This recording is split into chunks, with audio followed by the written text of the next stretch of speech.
Okay, so one thing that drastically influences groundwater flow is wells.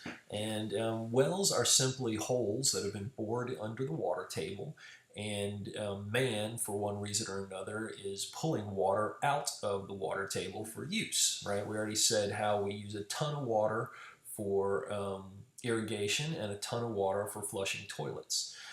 This is a pretty cool diagram that shows what a residential well would look like, where we've got a pressure tank and then we've got a well and it's pumping up into this tank.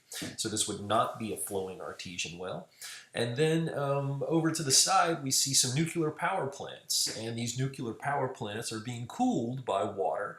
This particular plant looks like it's located next to a river, which I think many are. But I just wanted to show an example of an industrial site that can use a ton of water. Which one of these obviously is going to use more water? It's going to be the industrial site. Any industrial site is going to use a lot more. So how is this industrial site going to affect the groundwater table versus the residential site? Is there a big difference between those two, and do they affect each other?